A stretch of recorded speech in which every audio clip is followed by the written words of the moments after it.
Okay. So sekarang ni kita nak pergi mana? Kita nak pergi air terjun Asah. Air terjun Asahan. Sekarang pukul 2.56 petang. So aktiviti hari ni adalah santai-santai dan nak mandi air terjun je. Mandi ke? Taklah. Lia Lia. First time aku dengar macam santai ya, so dia orang panggil Lia ke? Taklah.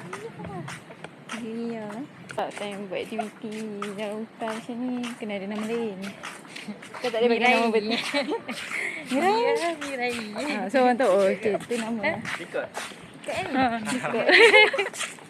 Ini guide. Kru. Saya kawan dia je. Kawan. Saya dengan lagi 3 orang. Oi. Oh, durian. Ni pokok. Jadi kat sana. Ada nama durian? Ada lah. Alah. Mana? Oh tu. Banyak Tu. Ada. Durian. Adakah Yana bersedia? Lia.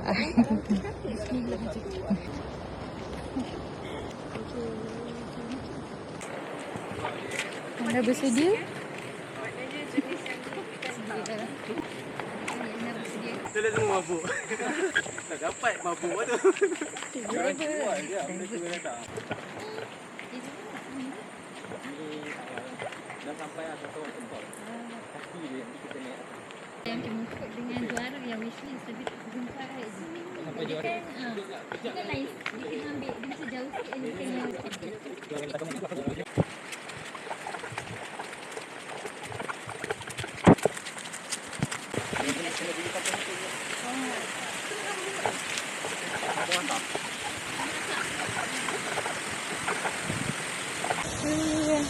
Sana.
Mana orang dia? Tu ada kat atas pokok. Yang kat bawah. Oh tu sebelah sana ha tali dia. Petai lah. Woo! Boleh lah. Jom. Ni ada orang cakap jom.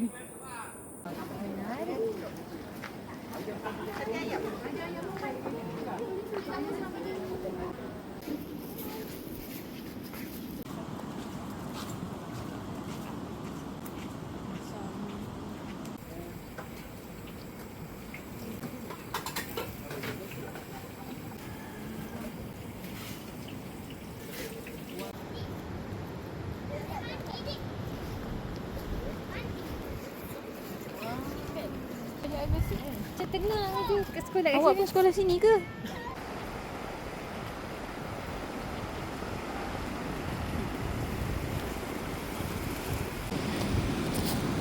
So ni ada sungai.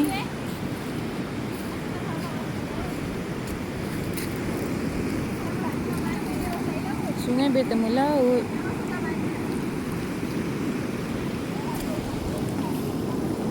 Sejuk. Biasa sikit. Lawa. So, kita nak pergi try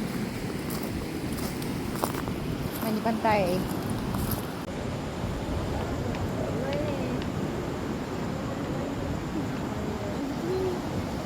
Balik pula. Pening tadi pening sana. Itu dua kaca. Sini ada belakang sungai ada bandar.